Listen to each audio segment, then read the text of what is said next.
E agora, nós vamos dar continuidade à nossa jornada, porque a programação está só começando, né? E é hora de receber um dos maiores especialistas em inovação e transformação digital no Brasil. A palestra que vem a seguir tem um tema instigante: nos bastidores da mudança, lições globais e o papel da inteligência artificial no futuro da distribuição.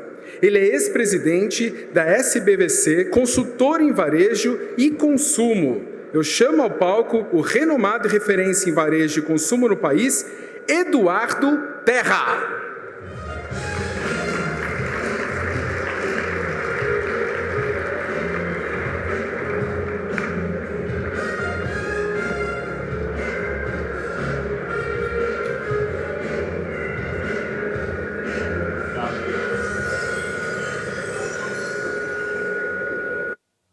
Boa noite a todos, uma honra, um prazer estar com vocês nessa palestra de abertura, falando de um tema tão relevante, falando do futuro do nosso setor, falando de inovação, falando de tecnologia.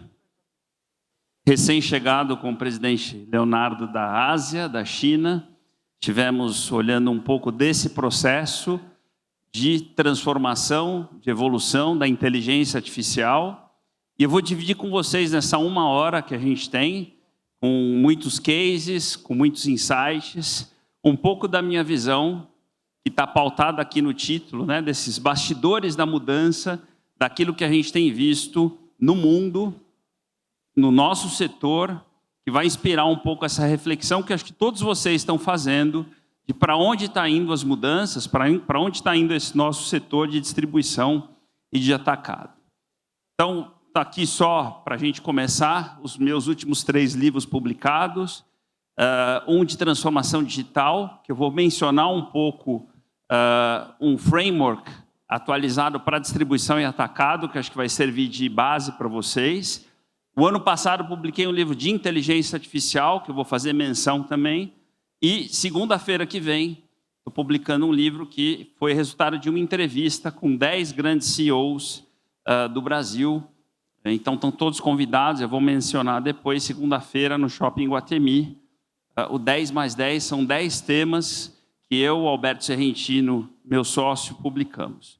Então, convido vocês nessa jornada, que eu espero que seja produtiva, para a gente pensar juntos esses insights e entender um pouco disso. Eu vou falar um pouco dessa última viagem que a gente fez à China, que trouxe insights importantes, principalmente sobre inteligência artificial e sobre inovação, que eu acho que vocês vão gostar. Então, eu vou passar aqui junto com vocês por 7 tópicos, acho que todos eles super relevantes para essa discussão. Primeiro, qual é o contexto que a gente está de mudança? Acho que falar de mudança hoje é chover no molhado, acho que a gente tem visto o quanto as coisas têm mudado, a cada semana, a cada mês, muda muito. Muda o consumidor, muda o varejo, muda o nosso setor, muda a dinâmica dos negócios. Eu vou dar um pouco esse contexto. Depois eu vou dar uma visão minha sobre o futuro. Aqui eu vou ter que pedir licença, porque é uma visão um pouco mais ácida, um pouco mais apimentada, já vai servir o nosso jantar. Vou colocar um pouquinho de tempero aqui para vocês, de o que eu acho que tecnologia e inteligência artificial vai mexer com o futuro da distribuição. Então, acho que aqui eu vou mostrar 2 slides novos que vão provocar um pouco essa reflexão para vocês. Depois eu vou falar um pouco o que eu acredito que são essas alavancas de competitividade para a distribuição, e aí a gente vai entrar em 2 questões importantes, que é a transformação digital e a inteligência artificial, com várias coisas novas. A inteligência artificial, a cada semana, a cada mês, tem novidades. Eu vou trazer alguns insights que a gente viu na China, fresquinhos, semana passada, e são coisas de tirar um pouquinho o fôlego. A China, para quem não tem acompanhado, pretende liderar a agenda de inteligência artificial até 2030. Esse é um projeto de Estado da China, e a gente viu coisas impactantes que podem ajudar a gente a fazer essa agenda.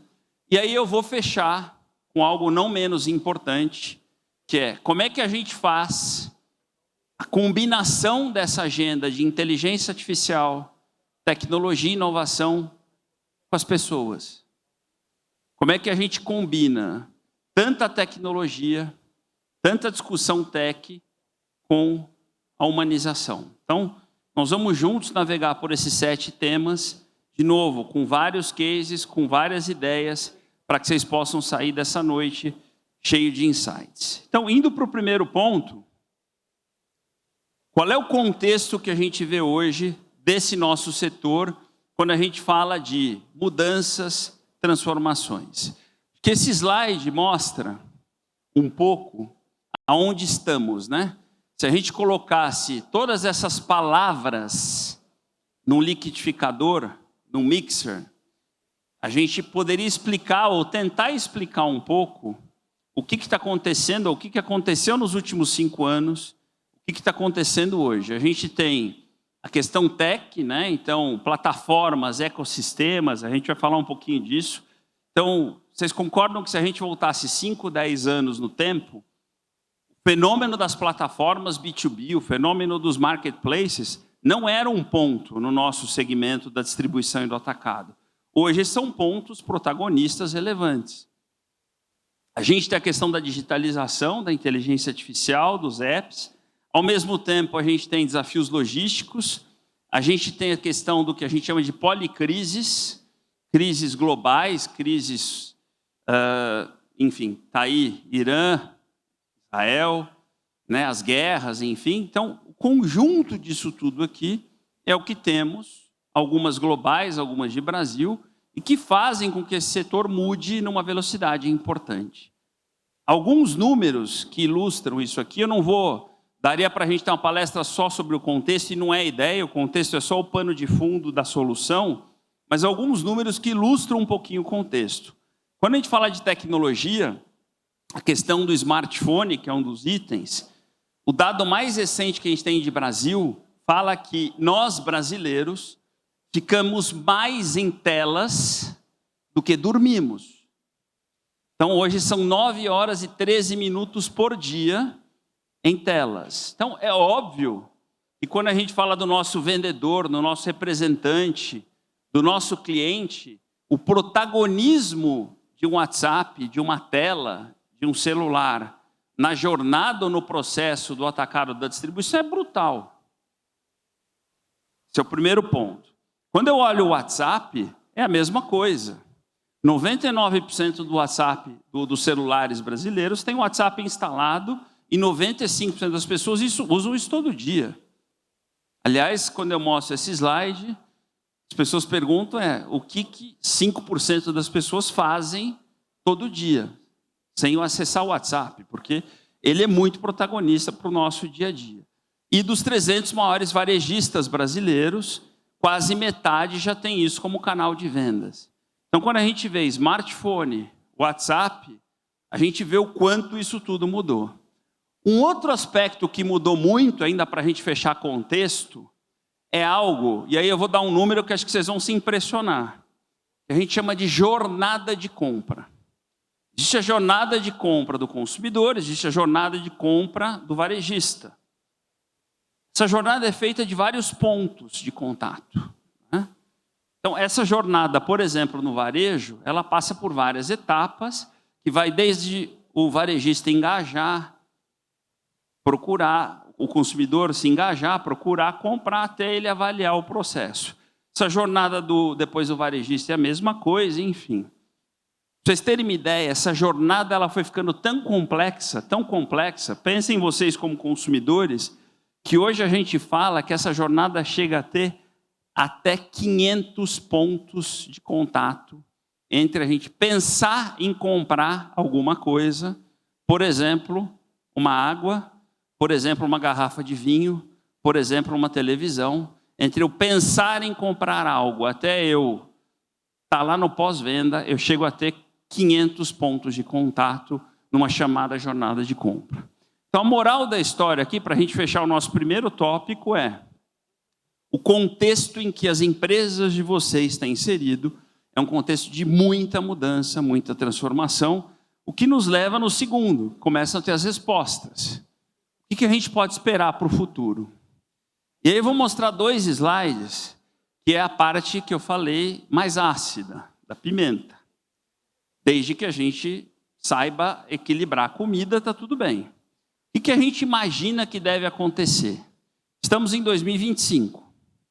Se a gente projetar 5 anos, o que os eventos... Eu passei em Singapura, num dos maiores eventos da Ásia de varejo e distribuição, participei de uma série de discussões na China. O que a gente vê é o seguinte: tecnologia, digitalização, inteligência artificial, e-commerce, plataformas, vão gerar 2 coisas com absoluta certeza: preços mais baixos, menos margem para todo mundo.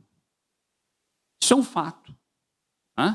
Então, se a gente for olhar um horizonte de 5 anos, cada vez mais, com isso aqui na mão, consumidores, varejistas, vão ter cada vez mais acesso. Hoje a gente fala em AI Commerce, que é o inteligência artificial commerce.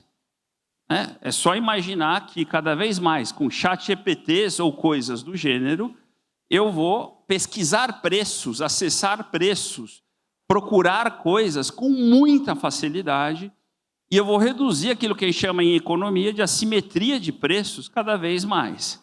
Então, a tendência do ponto de vista de mercado é preços cada vez mais competitivos, e para quem trabalha na distribuição, margens mais apertadas. Essa é a parte ácida que eu tinha dito que eu traria para os próximos 5 anos.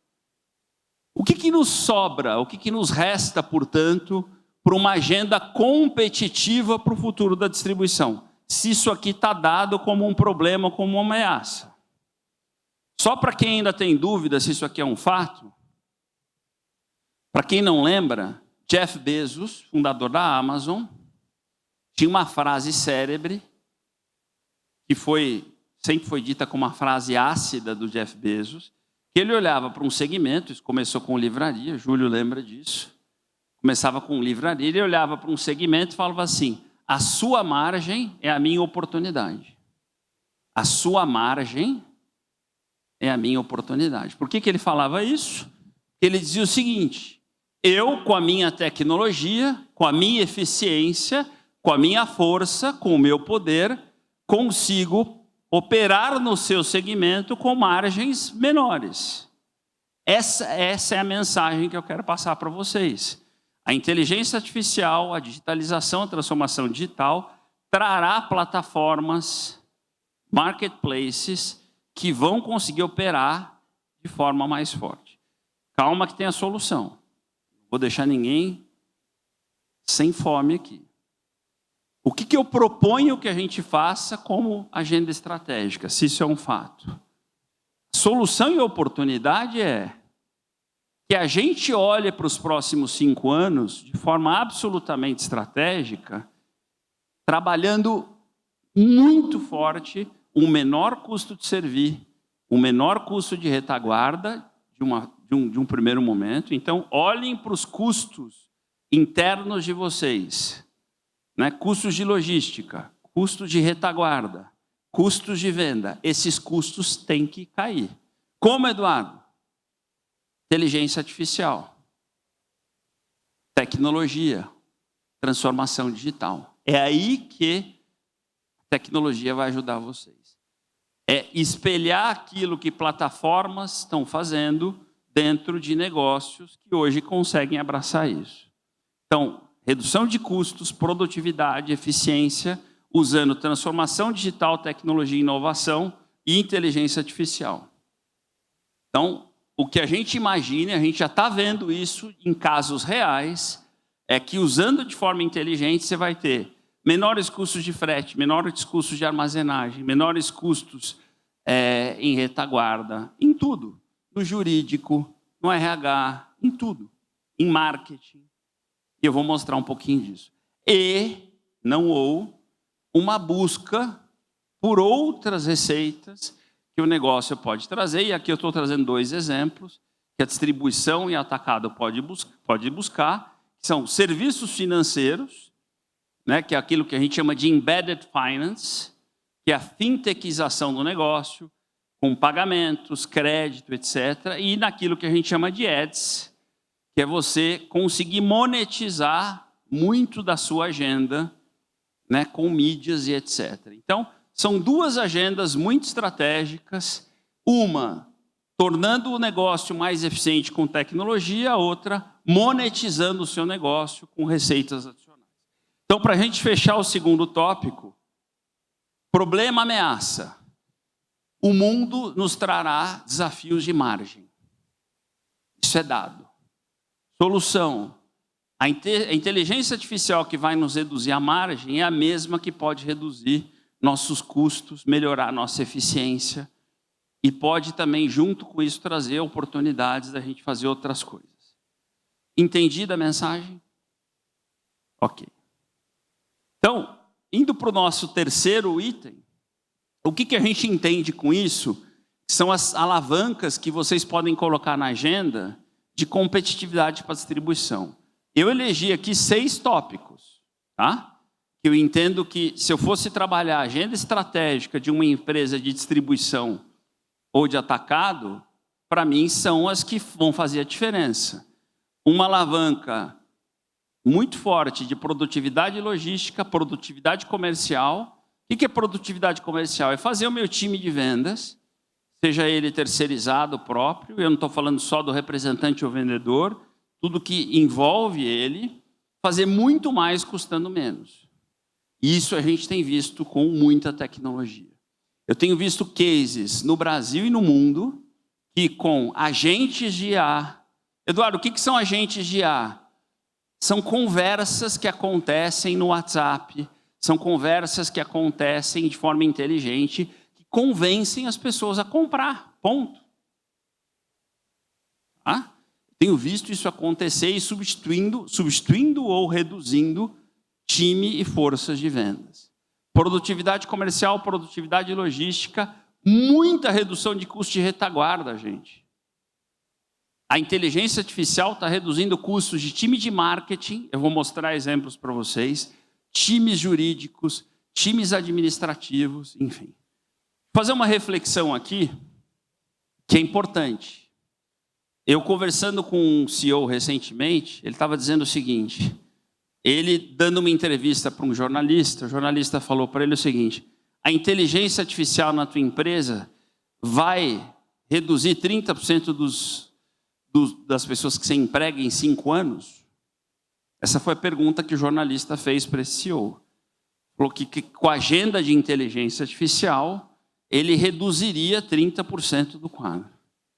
E a resposta dele foi muito simples. Falou, não, a inteligência artificial vai garantir que eu mantenha empregado os 70% que eu tenho.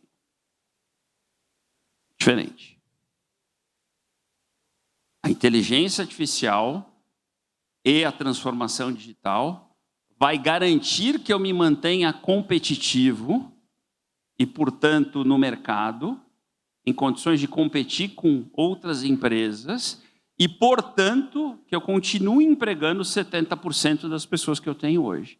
Se eu não fizer esse processo, eu talvez não consiga nem ter os 70% que eu tenho hoje.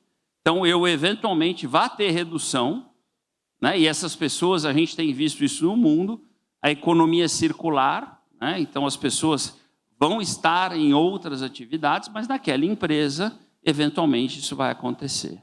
Então, tem essas alavancas de cima e depois tem uma alavanca que eu vou dar um zoom agora da transformação digital, uma versão nova para vocês, e as alavancas de receitas novas.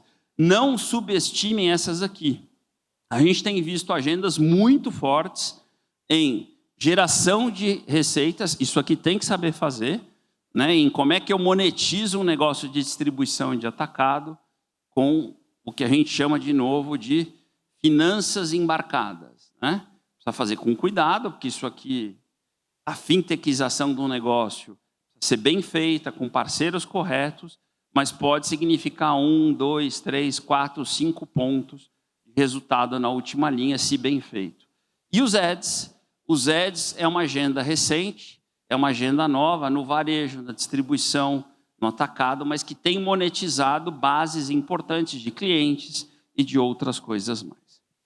Queria dar um zoom para vocês agora, e talvez seja um dos temas mais importantes que a gente vai falar, naquilo que a gente chama de transformação digital.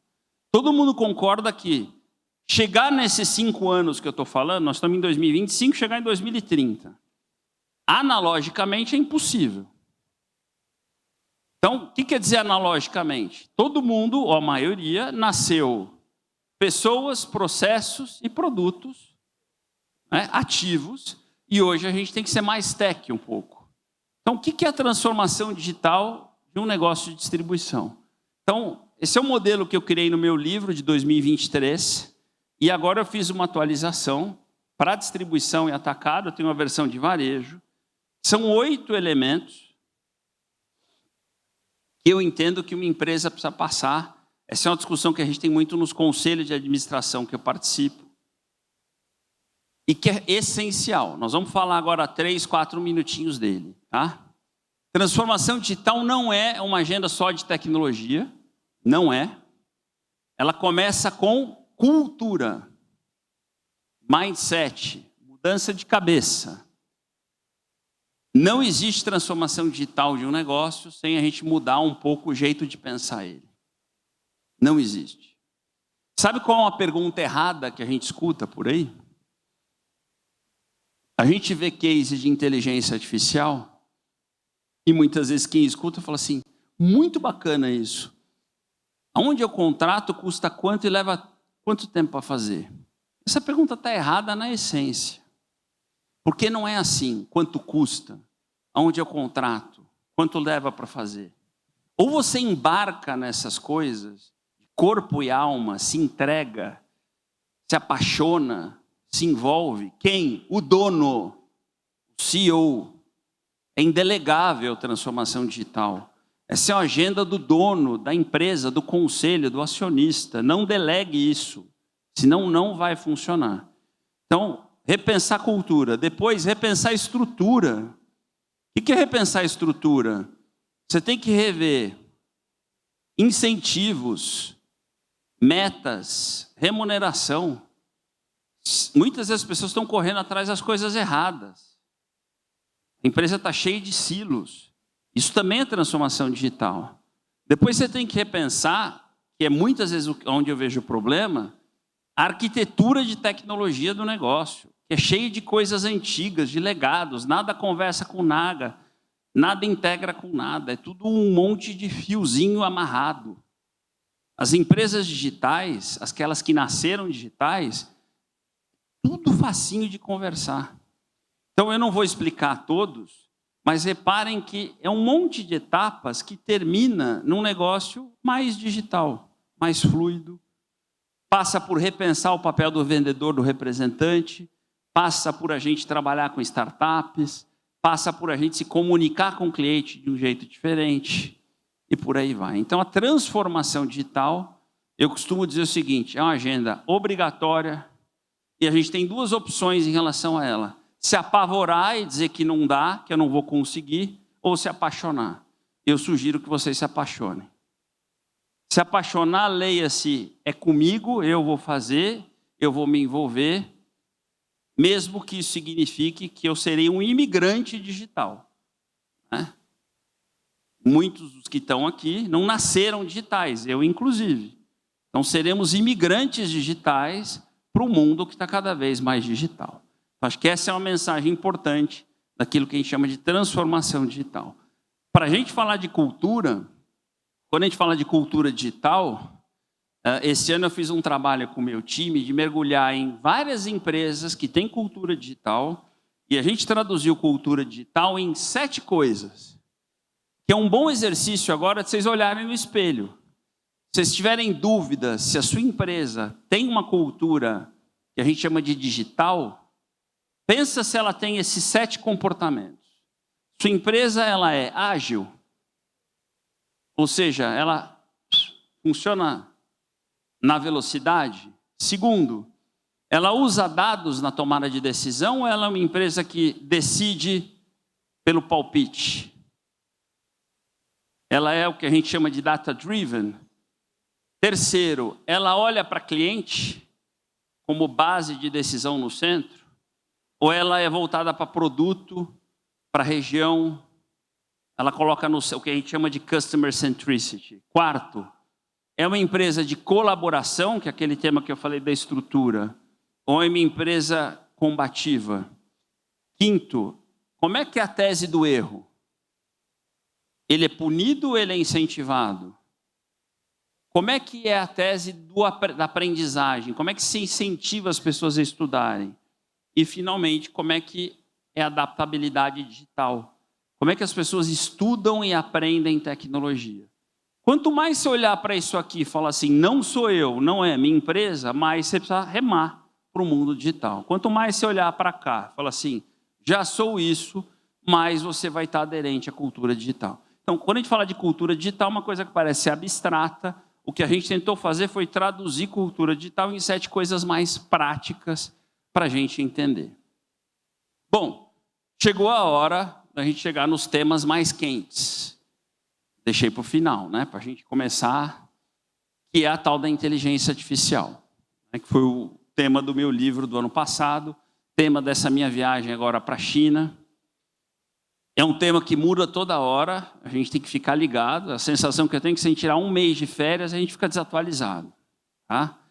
Então, a força da inteligência artificial, e eu vou tentar, prometo, fazer desse tema algo que não fique abstrato ou teórico, porque ele está mudando o ponteiro das empresas para valer. Tá? Então, acho que o primeiro ponto é entender que isso já está chegando em todo lugar, está em todos os pontos, está na nossa vida, está mais do que a gente imagina, né? Na nossa vida pessoal. A gente acessa o Netflix, tem inteligência artificial envolvida. A gente usa o Waze para vir para cá, o Google Maps tem tecnologia artificial envolvida. A gente acessa a rede social, tem inteligência artificial envolvida, enfim. Primeira coisa que eu encontrei no livro como conclusão é: ainda estamos falando de uma coisa prioritária, mas não tão madura, mas está começando a maturar. Então, 2025, a gente começa a ver o ano de colher alguns frutos, e eu vou mostrar um pouco desses frutos. Para quem não sabe, isso é uma curiosidade, se a gente pegasse o timeline, a história da inteligência artificial, quando é que ela começou? Um palpite? Ontem, anteontem, há pouco tempo? Para quem não sabe, a inteligência artificial no mundo começou em 1950, tá? Com um sujeito chamado Alan Turing. Há uma divergência aqui sobre o pai da criança, tá? Porque o conceito da inteligência artificial de Alan Turing, o nome quem deu foi o John McCarthy, em 1956. Então, tem 2 pais a criança aqui, mas estamos falando de 1950, década de 50, portanto, 75 anos atrás. O que nós vamos ver depois é por que só em 2022, portanto, 3 anos atrás, que esse bicho explodiu. E está com a força que está hoje. Reparem que, se a gente pegar aqui os últimos anos, né, vou usar o meu laser, 2022 aparece para o mundo algo que todo mundo conhece hoje intimamente, chamado ChatGPT. Todo mundo conhece, usa, né? Interage. Depois já vem, na sequência, um negócio chamado DeepSeek, que mostra para o mundo o seguinte: caramba, não precisa de tanta capacidade computacional, tanto dinheiro para fazer a mesma coisa.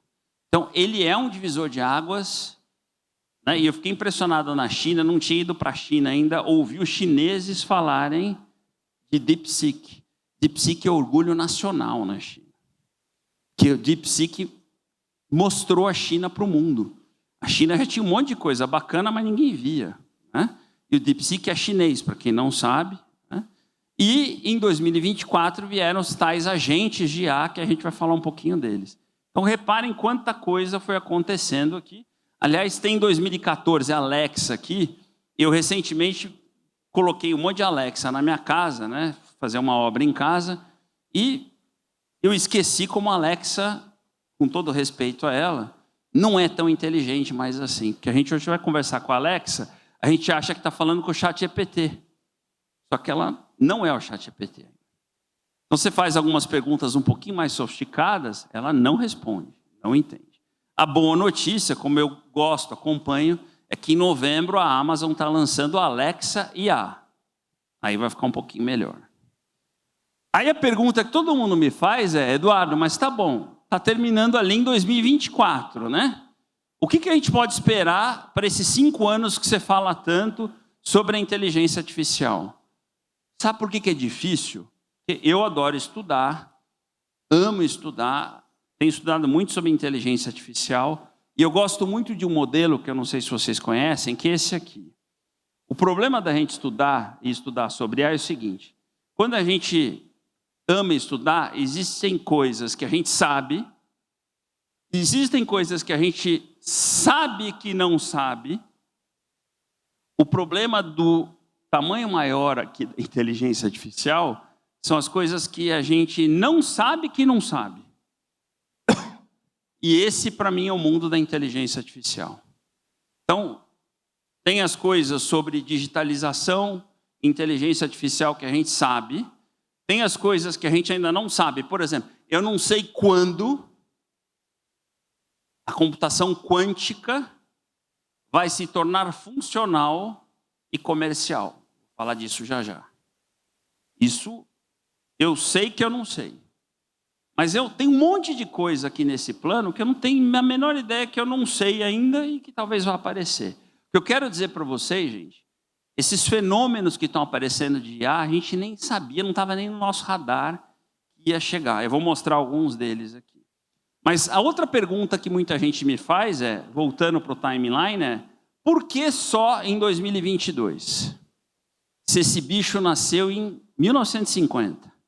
Por que esse bicho ficou 72 anos adormecido? E a resposta está aqui, ó.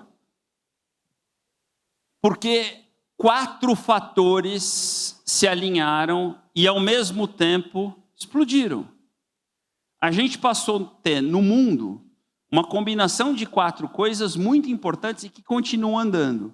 Que era o seguinte: para que a inteligência artificial tenha a aceleração que teve, a gente precisava ter muitos dados. Hoje a gente tem muito dado. De acordo com a IBM, a gente hoje gera no mundo diariamente 2,5 quintilhões de dados por dia.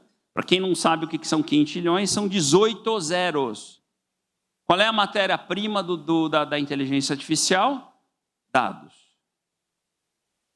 Eu estava explicando aqui, João, para o time da GS1, que na China, uma das coisas que a gente conheceu, a China criou, que aliás é uma ótima dica para o Brasil, estamos com os nossos congressistas aqui, a China criou a Bolsa de Dados.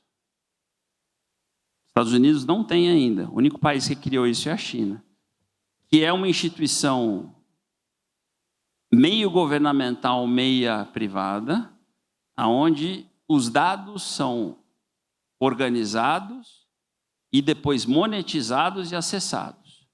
Existem 6 bolsas de dados, a maior delas é de Xangai. Essas bolsas que organizam a transação do dado de quem gera para depois quem usa. Se eu gero tanto dado assim, por exemplo, biometria facial, certo? Hoje é usado em muitos lugares. O rosto de 200 milhões de brasileiros que é usado em todo lugar. Esse rosto tem valor. Esse rosto é gerado em algum lugar e esse rosto, por exemplo, na China, é de um estado. Então, na Bolsa de Xangai, tem lá 25 milhões de rostos. Se alguém for usar, um banco for usar, ele paga para usar isso, né? Essa biometria facial. Esse é o exemplo de dado, né? Então, a China organizou esses dados, alguns são públicos, outros são privados. Então, inteligência artificial começa com essa massa de dados que não existia. Segundo, existiam dados no passado, mas era muito caro guardar esse dado, que é a tal da nuvem, o cloud. Hoje essa nuvem é muito barata. Olha que estatística bacana que eu não sei se vocês já viram. 1 megabyte em 1970, $1 milhão para guardar. 1000 megabytes, que é 1000 vezes o que eu falei, custa 2 centavos. Está custando cada vez menos. Então eu tenho dado barato de guardar. Circular esse dado cada vez é mais barato, que é o 5G, a internet, e o mais importante de tudo. Então esqueçam os 3, tá? Mesmo que eles sejam importantes, eles são coadjuvantes na aceleração da IA.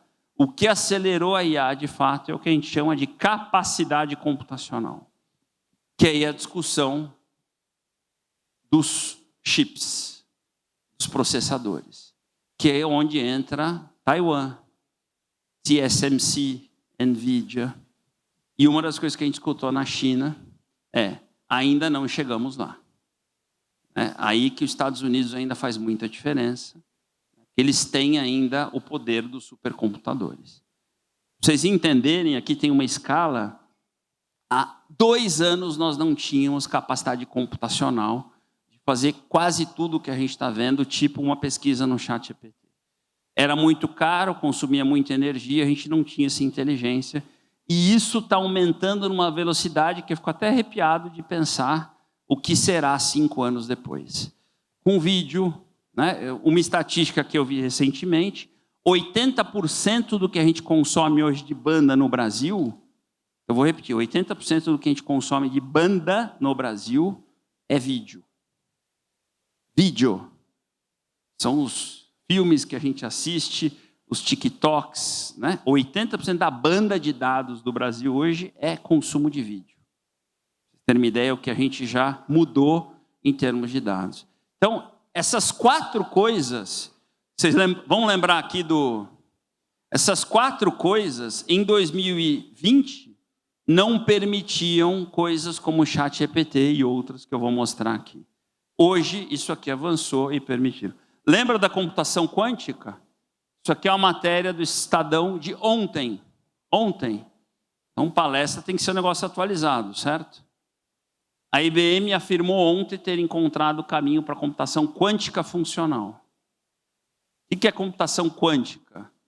É a próxima evolução dos computadores. Ao invés de zeros e um, zeros e um, zeros e um, que tem um limite, um teto, eu estou resumindo para leigos, né? Computação quântica, ao invés de ir no 0 ou 1, ela vai em várias coisas entre 0 e 1 e vai muito rápido. O problema é que ela é hoje nos testes, desde 2022, quando o Google atingiu a supremacia quântica pela primeira vez, ela não é funcional. O que quer dizer que ela não é funcional? Ela erra muito, ela comete erros, ela tomba. A IBM diz que ela encontrou esse caminho funcional, então vamos voltar para o 2025, para 2030? Muita coisa forte virá. E aí, a pergunta que todo mundo vai fazer, mas o que isso resolve na prática o meu problema? Vamos lembrar do slide da comida mais pimentada, daquilo que eu falei que a gente tem que fazer? Resolve na nossa vida um monte de coisa que a gente tem que resolver. O que a gente está vendo é que a inteligência artificial vai precificar melhor aquilo que vocês vendem, vai melhorar o crédito, a cobrança, eu vou expandir um território errando menos, eu vou para o lugar certo, eu não vou para o lugar errado, eu vou fazer logística melhor, o caminhão vai sair certo, na hora certa, com a carga certa, eu vou atender melhor o cliente, eu vou fazer o sortimento melhor, o WFM é a alocação de gente do negócio. Todas aquelas agendas que a gente tem, que eu falei de redução de custo, de otimização e produtividade, a inteligência artificial faz. O que a gente vê hoje são startups, big techs, com soluções de IA resolvendo um monte de coisas aqui. 2 frases para a gente fechar o tema de IA. Esse cara aqui, que é o presidente do Walmart dos Estados Unidos, dizendo o seguinte, para dividir com vocês. A jornada de inteligência artificial é complexa, intimidante. Olha, ele está falando isso, hein? Presidente do Walmart. Jornada de inteligência artificial, complexa, intimidante, mas necessária. Ok?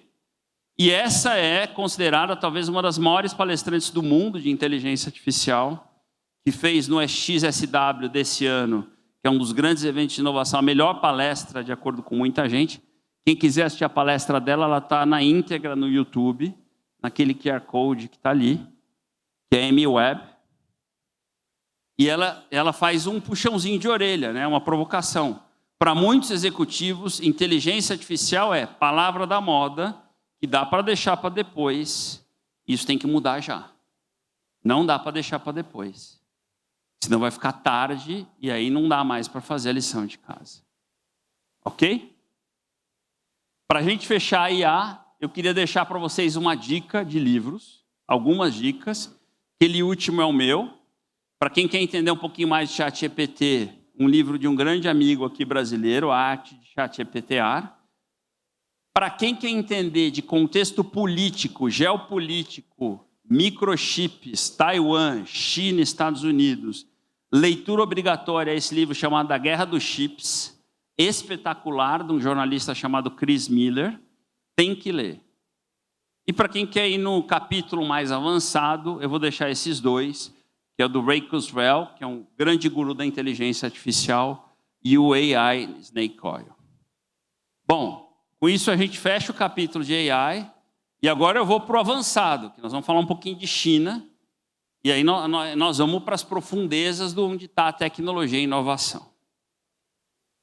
Bom, eu começo falando de China dizendo assim, uma visão um pouco diferente da China. Eu tive agora pelo meu 7º ano seguido na China. Eu costumo dizer que a China já desistiu de defender as narrativas que existem sobre ela, né? A gente sabe o que se fala sobre ela. Quem já esteve na China sabe. Eu não vou falar de política dos regimes, isso é uma outra discussão, mas a agenda de inovação, de tecnologia é impressionante. A sensação que se tem quando vai à China é a sensação de ir ao futuro, há tempo de voltar para as nossas empresas, para os nossos negócios e fazer mudanças. A minha primeira ida para a China com esse objetivo foi em 2017. E a gente via algumas coisas como os pagamentos digitais, antes do nosso Pix, né? E aí você via aqueles pagamentos digitais com os QR Codes, e as pessoas falam, não, isso vai chegar no Brasil nunca, imagina. Está aí o que virou o nosso Pix, né? Um fenômeno, um sucesso. A gente viu em 2017 já o tamanho dos marketplaces na China, o Alibaba. Imagina, isso é coisa chinesa, isso no Brasil não vai pegar. É só olhar o tamanho dos marketplaces hoje no Brasil. Mercado Livre, Amazon, Shopee, etc. O que eu estou querendo dizer é que, assim, a China é a China, o Brasil é o Brasil. Mas muitas das tendências que a gente viu desde o final da década passada, a gente viu, de fato, chegarem por aqui com mudanças, com adaptações, enfim. Então, a ideia é essa. O que eu queria contar para vocês de insights que servem para a gente aqui do futuro? Primeiro, olha esse dado como impressiona. O que a gente vê da China é, se eu pegar os 10 maiores marketplaces do mundo, aonde está a Amazon, por exemplo, então eu estou falando de gente grande, essa aqui impressiona. Dos 10 maiores marketplaces mundiais, 7 são chineses, 7 são chineses, e 78% do GMV, que é o quanto esses caras movimentam, estão na mão de empresas chinesas. Então, isso mostra a força da economia digital chinesa, para quem não tinha ideia do que é. Para quem quer ver quem são essas empresas, está aqui, ó. Primeira delas, a Alibaba, segunda, a Amazon, e depois é só China. Você tem o Walmart aqui e o eBay aqui. Então, das 10 maiores, Alibaba até Shein, eu só tenho 3 empresas não chinesas. Então, isso mostra um pouco a força das plataformas digitais chinesas. Muitas a gente conhece por aqui. Para quem não sabe, a Pinduoduo é a dona da Temu, que já está entre nós. TikTok, esse símbolo aqui, Kawaii está por aqui, Shopee está por aqui. Essa primeira é impressionante. Agora, eles não são só grandes, eles são exponenciais. Eu vou dar 2 exemplos exponenciais aqui que assustam. O TikTok Shop, que não é o TikTok Mídia, que vende anúncio. É o TikTok que vende como marketplace, que chegou no Brasil faz 1 mês. Faz 1 mês. É o TikTok Marketplace, é o TikTok igual ao Mercado Livre, igual à Amazon. De 0 a 5 anos, eles começaram em 2020, foi um negócio que foi de 0 a 523 bilhões de dólares de GMV. Se isso não é exponencialidade, alguém me fala o que é. 5 anos, 500 bilhões de dólares. Outro exemplo de exponencialidade chinesa é a Temu, que chegou no Brasil também, finalzinho do ano passado. Em 3 anos, a Temu existe há 3 anos. Foram de 0 a 60 bilhões de dólares em 90 países. Então, essa exponencialidade chinesa, ela impressiona. Tá, eu peguei só um slide que não é o nosso tema, mas que também ilustra, dos carros, né? Que a produção de carros elétricos da China foi de 350 mil carros em 2020, que foi ontem, né, na pandemia, para 12 milhões de carros o ano passado. Já é 40% hoje da venda de carros na China. E eles já respondem por 2/3 da frota. Então, isso é a China sem falar de IA. Só que o que mudou é que a China resolveu fazer um projeto de Estado, de se tornar a maior potência do mundo de inteligência artificial em 2030. Estamos em 2025. Então, o DeepSeek, que foi em 2024, foi um capítulo dessa história que quer a China, aí eu não sei se eles vão conseguir ou não, se tornar essa maior potência em IA, e aí nós vamos entender junto. Isso aqui, gente, é o ecossistema de inteligência artificial da China hoje, que é formado por Big Techs, que nem tem nos Estados Unidos. Então, onde tem Big Tech aqui, o Baidu é o Google da China, o Alibaba, a Tencent, o TikTok. Então, nos Estados Unidos tem igual. Onde vocês estão vendo isso aqui embaixo, tem lá Google, Amazon, Apple, Meta. Só que a diferença aqui é que na China eles têm o que eles chamam de 6 dragões emergentes, são 6 mega startups, todas com investimentos desses caras, DeepSeek e um monte de aplicações que a gente toma um susto quando vê, que são milhares de pequenas startups, B2B ou B2C, que estão fazendo um monte de diferença. Para tornar isso prático, eu peguei 2 exemplos, que eu estou usando e estou testando e estou tomando um susto. Uma delas é a Manus, e essas aqui são 2 que vocês podem baixar e testar, tá? Depois vocês me contam amanhã de manhã, que dá para testar hoje à noite. É só ir na Google Store ou na App Store, na Apple Store, baixar e usar em português.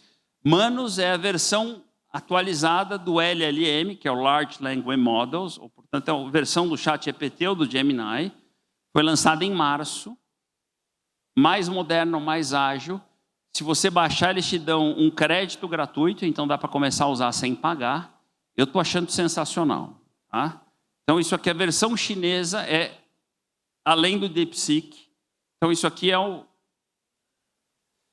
ChatGPT chinês equivalente, mais moderno, lançado há 3 meses. Agora, o mais impressionante, quem já ouviu falar aqui de Veo 3 do Google? Quem já ouviu falar do Veo 3? Não? Olha lá. 1, 2, 3. Tem uns 20 na sala. Para quem não sabe, Veo 3 é um fenômeno na comunidade IA.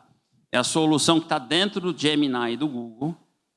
Custa a versão mais barata $20, a mais cara $250, que a solução de vídeo por IA do Google é espetacular, está fazendo muita diferença, né? Que você transforma texto em vídeo, imagem em vídeo, mas são vídeos que vocês vão entender a diferença. A gente foi conhecer a versão chinesa disso. Vocês vão baixar também para quem quiser e testar, que é o Kling, que pertence ao Kawai. Para quem não tem ideia do que isso faz, deem uma olhada nesse clipe, que é uma sequência de imagens. Tudo que eu vou mostrar aqui é inteligência artificial, feita por imagem. Se você baixar esse aplicativo, você faz essas imagens. Olha a qualidade do que isso foi feito por IA. Tudo inteligência artificial, não tem nada de verdade aqui, ó.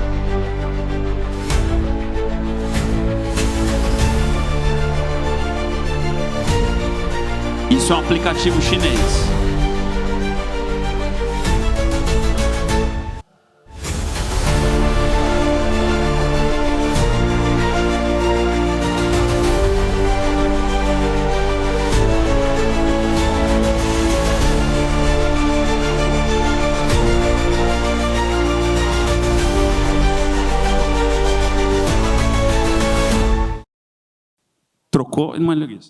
Isso há 6 meses não existia no mundo. Não tinha capacidade computacional ou viabilidade econômica para se fazer.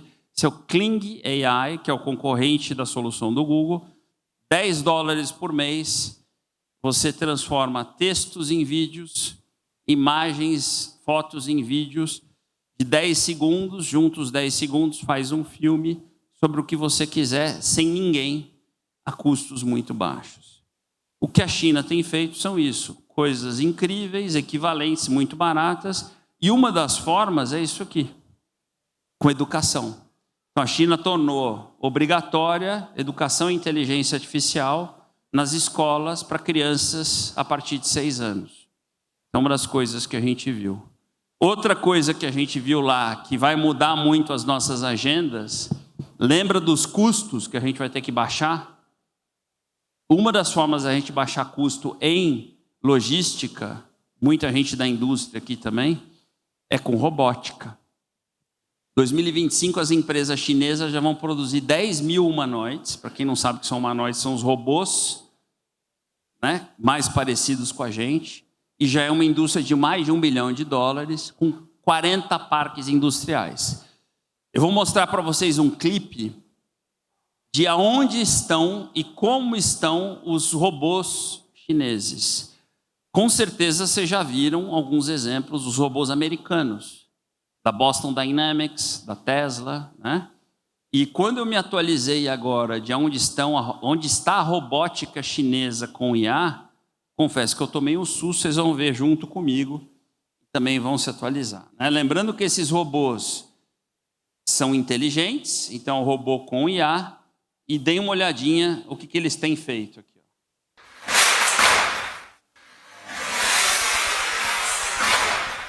Todos esses robôs que eu estou mostrando What if I são told you chineses. the world's most advanced humanoid robots aren't coming from Silicon Valley or Tokyo, but from China? In today's video, you'll meet the next generation of AI-powered machines that walk, think, and even fight like humans, robots that are already transforming industries and households across the country. From mind-blowing agility to real-time learning, China's humanoid robots are racing ahead, and the future isn't just near, it's already here. Over the past decade, China has quietly built one of the most ambitious and well-funded robotics ecosystems in the world.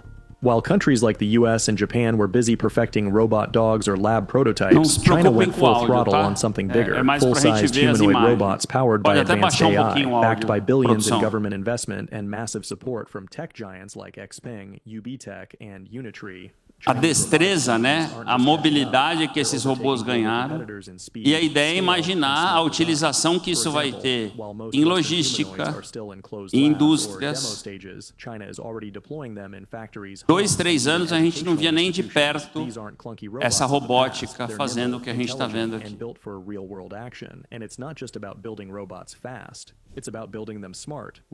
E para a gente fechar, não menos importante, o último tópico da nossa conversa e isso é muito sério, e a gente tem visto isso nas empresas, já que a gente concorda e entende que os próximos 5 anos serão de muita inteligência artificial, muita transformação, muita tecnologia, vai caber, dentro de uma agenda de transformação, uma discussão muito séria e importante de como é que eu combino, ou como é que eu harmonizo essa tecnologia toda com gente, com humanização, né? Lembrando, isso é importante, que a revolução da inteligência artificial se deu quando os robôs aprenderam a falar o nosso idioma. Não sei se vocês se lembram, mas até 2022, para a gente conversar com a inteligência artificial, a gente tinha que falar a linguagem deles, que era a linguagem da programação. Eu tinha que saber codar, programar, seja lá qual fosse a linguagem. A gente fala em que língua com o ChatGPT? Português, inglês, espanhol. Ou seja, as máquinas aprenderam a nossa língua e, falando da combinação, o que a gente tem discutido nas empresas essa aqui é a reunião do futuro? Serão assim as discussões em breve? Se a gente está falando de tanta tecnologia, de tanta inteligência artificial, será que é isso que está chegando? Claro que é uma brincadeira, é uma charge, mas é para a gente pensar. Qual vai ser o papel, né, de tanta inovação, de tanta tecnologia? É isso que a gente está imaginando? A outra brincadeira que muita gente tem feito é mais ou menos essa sociedade que a gente está vendo nascer, né? A gente meio impregnado na tecnologia e os robôs chegando de um jeito diferente. E a pergunta que se faz é: iremos para uma queda de braço? Ou seja, a gente vai olhar a inteligência artificial, a robótica como inimiga, como problema. E aí eu tenho lido bastante, estudado bastante. A gente pode olhar a inteligência artificial como vilão, como problema? Sem dúvida. Se a gente usar errado, ela será. Mas a gente deve e pode olhar a inteligência artificial como forma de melhorar muita coisa. Melhorar o mundo, melhorar as empresas. Eu, ao invés de uma foto dessa, de queda de braço, eu prefiro muito mais uma foto dessa. Eu acho que ela faz muito mais sentido e combina. No último mês de janeiro, durante a NRF, que é o grande evento do varejo mundial, uma das apresentações foi a do Walmart, que acho que todos vocês conhecem, que hoje volta a ir muito bem nos Estados Unidos. O Walmart anunciou a sua nova maneira de se apresentar para o mundo em relação à tecnologia, que eu amei. Que é, o Walmart está se apresentando como uma empresa liderada por gente, mas empoderada por tecnologia. Reparem que aqui a semântica importa, né? Então, é assim que o Walmart se assina, e é legal para a gente ter exemplos como esse para a gente pensar. Aqui está em inglês, né, mas a tradução é simples. People-led, ou seja, liderado por pessoas. Power by tecnologia. Quer dizer, eu sou liderado por gente, mas eu sou empoderado por tecnologia. Aqui ele está dizendo claramente qual é o protagonismo das pessoas e qual é o papel da tecnologia.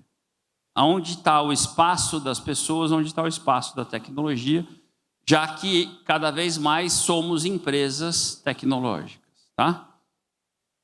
Com isso eu encerro. Eu tinha dito que ia fazer um convite do livro, que eu estou lançando segunda-feira, terceiro livro publicado nesses últimos anos, no Shopping Guatemi.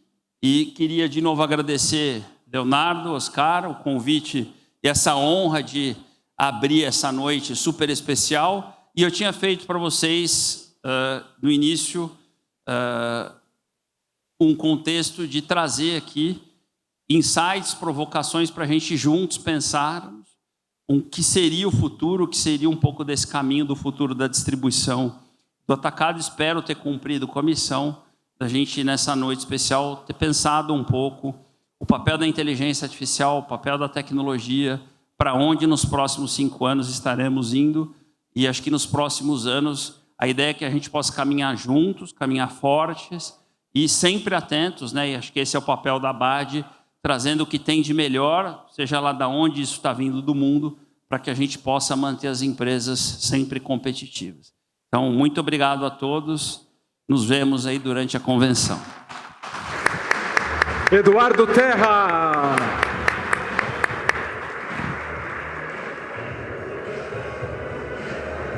Nosso agradecimento ao Eduardo aqui por nos ajudar a olhar o futuro com mais clareza e principalmente com menos receio. Nós abrimos essa convenção falando algumas palavras-chave que agora talvez façam mais sentido. Nós falamos sobre coragem, sobre mudar, sobre transformar e sobre o mundo que já mudou. Com essa apresentação a gente percebe que já tem aí tudo aquilo que a gente imagina já está acontecendo.